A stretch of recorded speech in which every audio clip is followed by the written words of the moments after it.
Test 1, 2, 3.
In progress.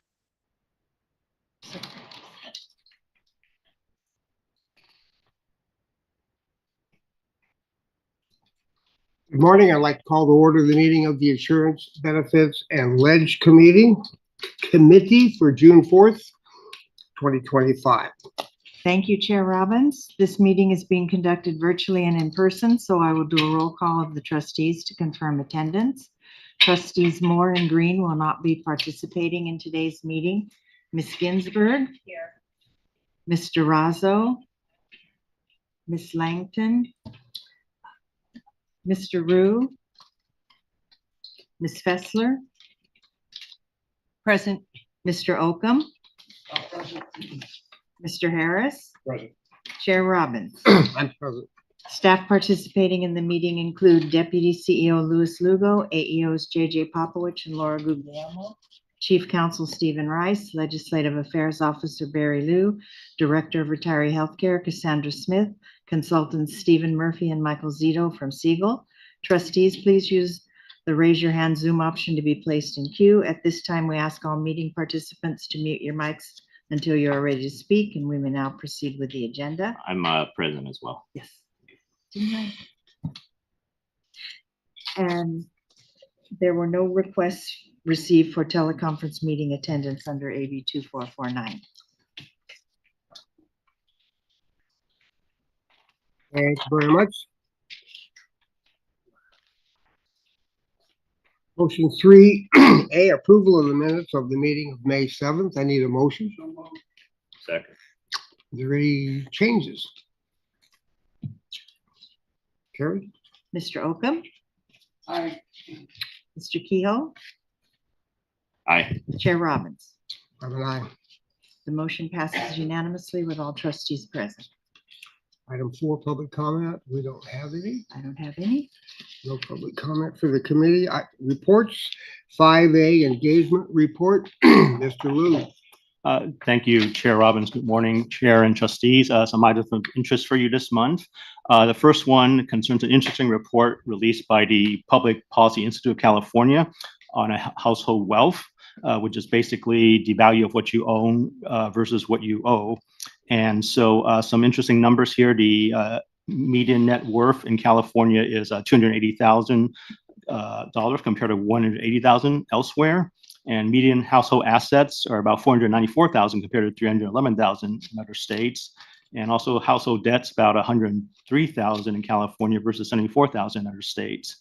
And when you break down some of those numbers, older households that are over 65 have a net worth of over $614,000 compared to those under age 35 at $54,000. Interestingly, households with bachelor's degrees have a net worth of $582,000 compared to $76,000 for those without. So, despite the high cost of higher education, there's still that education premium that comes with a 4-year degree. And then U.S. born households have about $379,000 compared to immigrant households at $149,000. And then there's also substantial variation and uneven distribution. So the top 80% have estimated net worth of $1.3 million compared to the bottom 20, which is about $12,000. So it's about 100 times difference. And then we look at the asset portfolios of households. It's the normal mix of savings accounts, retirement accounts. But for half of households, most of their wealth comes from their home equity, which is their highest value asset. And then on the other hand, most of their debt comes from credit card debt, and which is their most common type of unsecured debt. And then there's also student loan debt, which tends to also be the largest amount of unsecured debt. And so the report concludes with samples of policies that California could encourage, such as first-time homebuyer assistance or increased financial literacy and expanding access to credit in order to improve household wealth. The next item is interesting as well. It's about whether the average retirement age will keep rising. So this is kind of a historical look starting from the early 1880s, where men's workforce participation started decreasing until the mid 1980s and 90s when it started increasing. And so that historical trend started because of pensions for Civil War veterans. So that led to higher retirement rates and therefore lower workforce participation. But additionally, as time moved on towards the New Deal in the mid 20th century, higher worker incomes, mandatory retirement ages, Social Security benefits, and employer pensions. All of these sort of encourage, people to retire earlier compared to, working longer. So the workforce participation went down. But then in the mid 1980s, early 90s, other changes started driving that rate up. So changes in Social Security, where there would be reduced benefits for those claiming early. And then there's also higher benefits for those that delay Social Security claiming until age 70. There's also the shift from pensions to 401ks. So again, that kind of forces people to work a little bit longer to accumulate a larger amount because they've taken more investment risk. And then also better education and improved health and longevity, as well as less physically demanding jobs and the decline of manufacturing jobs. So less physically demanding jobs, again, led to higher participation. And then the other one is also decline in retiree healthcare. So that led to people working longer to maintain healthcare coverage. And interestingly, that the last one has to deal with joint decision making by spouses, since the wife tends to be younger than the husband. So when you're planning retirement concurrently with the wife retiring, the husband tends to retire at an older age. So the report concludes that a lot of these factors drove the increase in the workforce participation, but a lot of these policies have sort of run their course. You're not going to see a whole lot of other changes that will, force an even higher increase in workforce participation. So it kind of, speculates that the retirement age, the workforce participation rate is going to basically plateau unless there are other incentives that cause people to work longer. Next item is about cuts to federal employee pensions. So if you know, there's a big, beautiful tax bill that's in Congress right now, and they're looking for savings. So one of these is going to involve cuts to the federal retirement plan. That involves raising the contribution rates, eliminating a supplemental annuity for those retiring before age 62, changing the benefit calc from the highest 3 years to the highest 5 years. And also, interestingly, given the option for employees to, trade in their civil service protections to serve as at-will employees for higher take-home pay. So this is, projected to say about $50 billion, but, this is part of a broader proposal for the tax bill to sort of find about $2 trillion in savings to extend the 2017 tax cuts.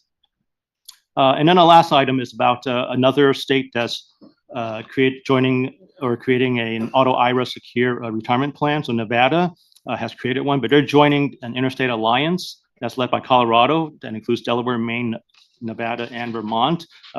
These states are sort of banding together to create efficiencies and economies of scale. I think 2 other states are banding together, which would be Rhode Island and Connecticut.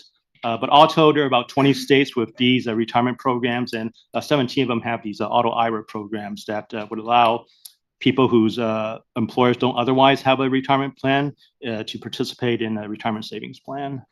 So that concludes my report, and happy to take any questions. Anyone have any questions? Thank you very much. Item B, staff activities report.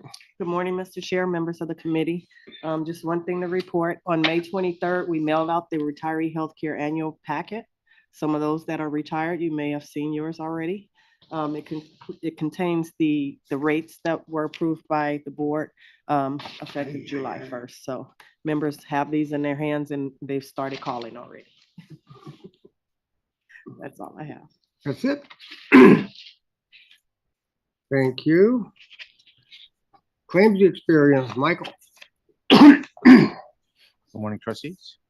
So for this report, the Kaiser and CVS rebates will be updated in the future report. This exhibit contains the distribution of premium and enrollment by carrier and plan, and it remains unchanged from the prior report. Next slide, please. This contains the non-Medicare claims experience through April of 2025. For Anthem plans, the year-over-year increase is 8.5%, which is comparable to the most recent completed 25-26 renewal rate impact. Next slide, please. This contains the Anthem claims experience by plan. For non-Medicare plans, which includes plans 1, 2, and prudent buyer, the medical spend is approximately 70% and the pharmacy spend is approximately 30%. For plans 3, the medical spend is 30%, approximately 30%, and the pharmacy spend is approximately 70%. And this is due to the fact that Plan 3 is a Medicare supplement plan, which essentially reinforces, works with Medicare to reinforce the medical benefits for the plan. Next slide, please.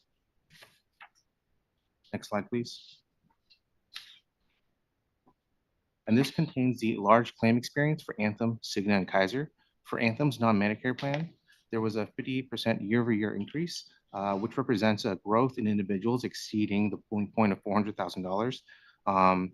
For the members that exceeded the polling point of $400,000, it's on an aggregate basis, it's less than 0.5% of total Anthem membership. And next slide, please. This exhibit tracks the number of Anthem members at risk of reaching the lifetime benefit of $1 million. From March to April of 2025, there was a slight increase in members reaching the lifetime maximum benefit. And the lifetime maximum benefit will increase to $1.5 million effective July 1st, and we will update the report. We will update this exhibit in a future report. Thank you. You said 1.5 million, not 2, is that correct? That's correct, yes. Anyone, any other questions? And that concludes your report. Correct. Item D, federal legislation. Steve from Never Never Land. So you can see I'm sitting in the dark. Thanks very much. The material included in your packet is just an update. The Mental Health Parity Act was implemented in 2013. The new administration departments have indicated that they may not enforce all the different requirements associated with the act. So this is recent news. We'll continue to monitor it. Right now, your insurance carriers will be responsible for kind of continuing to kind of meet the standards or show progress towards meeting the standards, and we'll keep you updated on any news that occurs related to this. But just wanted to at least share that with you at this point in time, and that would conclude our comments. Okay. Thank you very much. Item 6, items for staff review. I have nothing. We have nothing. Items for future agendas. Nothing. We have nothing. We'll save good of the order for later. And if there's no other business, I'll accept a motion to adjourn. We are adjourned. Recording stopped. That's okay. Are you? All right. That was fine. I know.